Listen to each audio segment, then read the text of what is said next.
Hi guys, alright, so in this episode we are replacing the LS1 compressor on the L98 engine. It runs the Marks adapters kit. So what we've had happen is it's completely disintegrated the internal parts of the old compressor. Whoops. So, new compressor to go on, new filter dryer. I tried cleaning this out, but there was so much metal and dirty oil and just cactus inside. So we're going to replace that on the aircon side of things.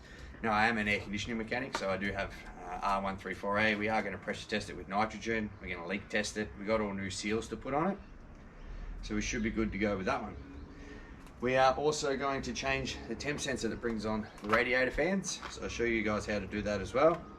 I've already got the thermostat out of the L98, the LS2.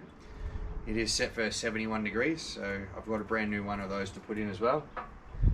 And that's still with the new seal. That's the high pressure switch for the air conditioner that goes on the liquid dryer. So I'll just show you. You can't really see it too good, but inside there's just cactus. There's so much metal filings come out of it. And put a new belt on as well. Down here we're going to do an oil change with a new oil filter, fresh radiator fluid, and we should be good as go. Now the bottle that did fall off, this is synthetic refrigerant oil. So we have to put some, I think we have to put some in here, which we'll find out in a minute. I'm going to pull this part first, which should be the drain plug directly underneath. And we're going to test to see whether a brand new compressor from Repco comes with oil in it. So, let's see if we have oil in it. Oh, we do. Okay, turns out they come with a little bit of oil. So what I'm going to do is I'm going to add probably about 100 ml worth of the synthetic refrigerant oil to it, the system.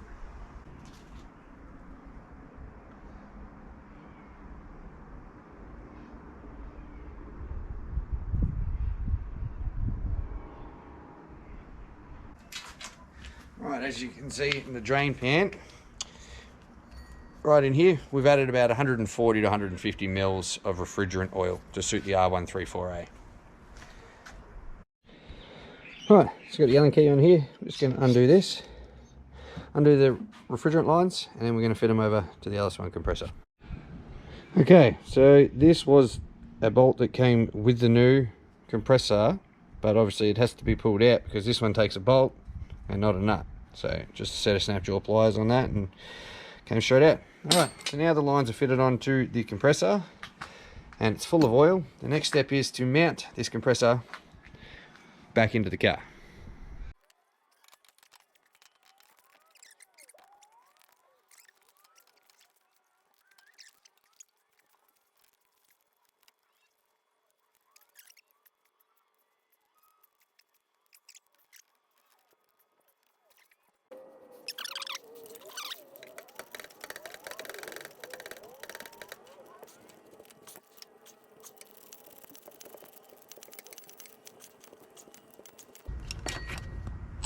Whoop.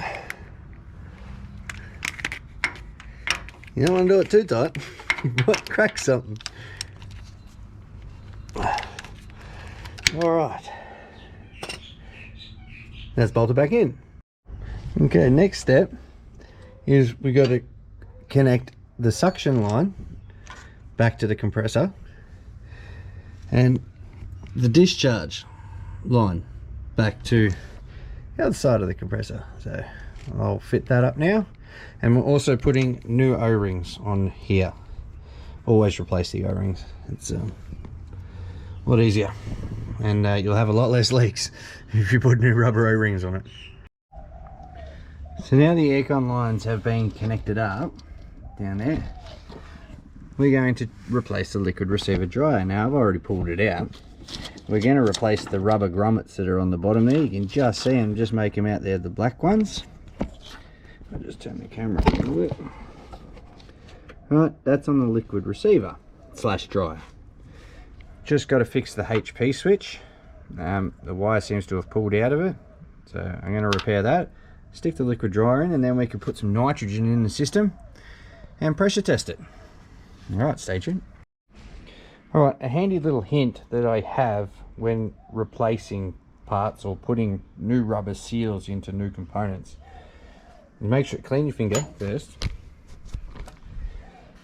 Dab a little bit of oil on your finger, of refrigerant oil I should say, and just drop it inside. Just helps the all the rubber seals just seat so much nicer. At the end of the day, you just don't want it to let go, because then you're going to have no air conditioning. Okay, liquid receiver is all bolted in. Literally just got to plug this bad boy back on. Straight as it go. Socket plugs that way. There's a lot of wiring in the way. I'll get in. Right, then we'll grab the gauges and nitrogen and we'll pump the system up. Alright, gauges are connected to the system, to the nitrogen. I'll open up the nitrogen bottle. So the gauges just came up on that. Beautiful.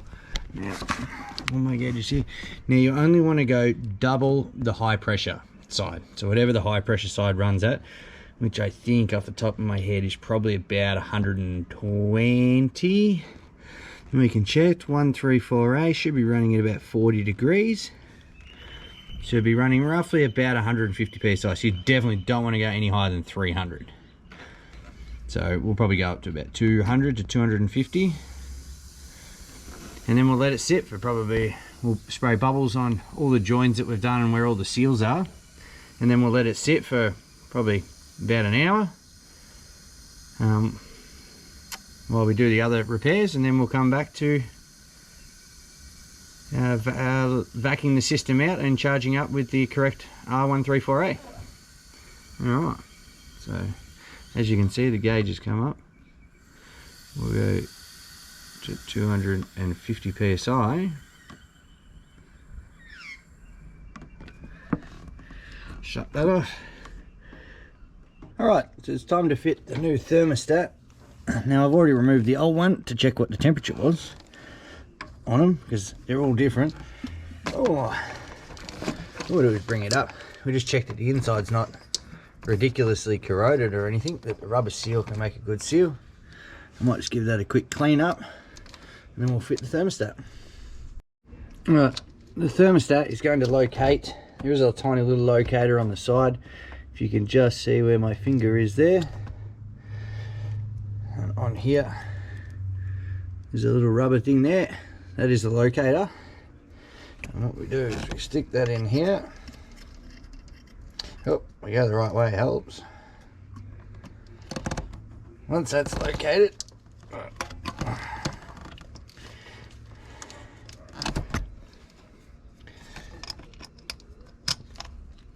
locate the bolts.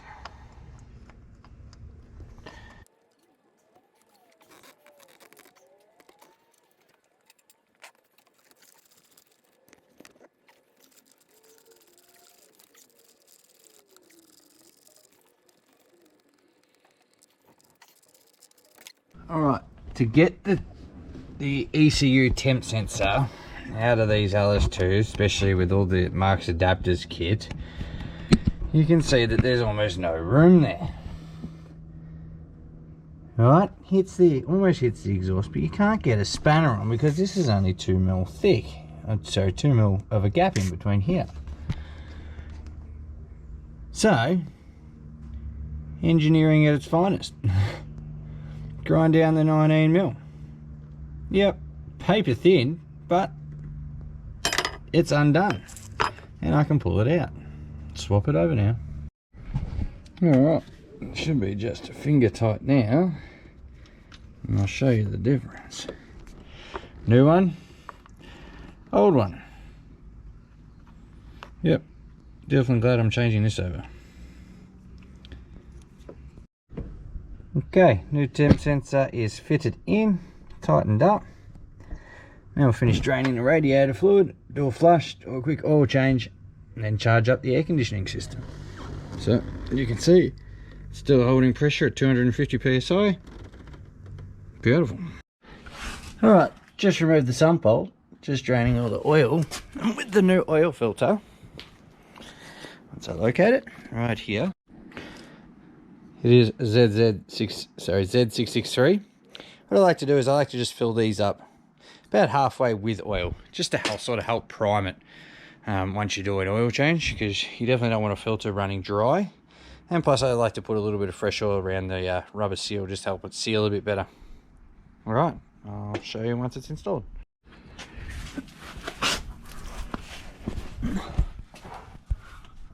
All right, oil filter in, sun plug back in.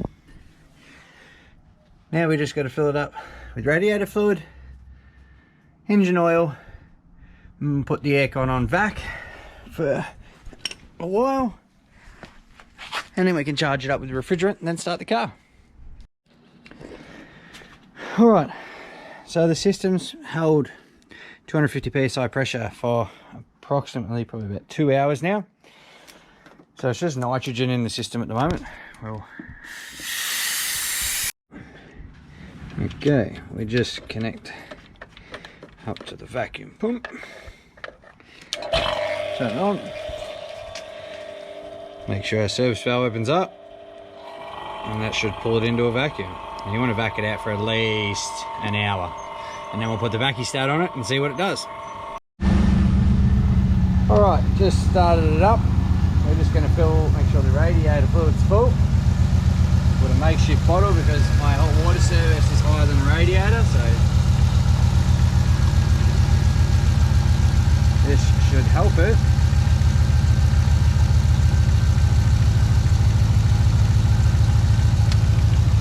Now that's higher than that. So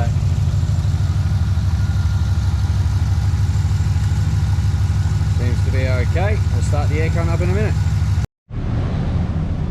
Alright, it is 26 degrees at the moment in here, but the air off is 12 degrees.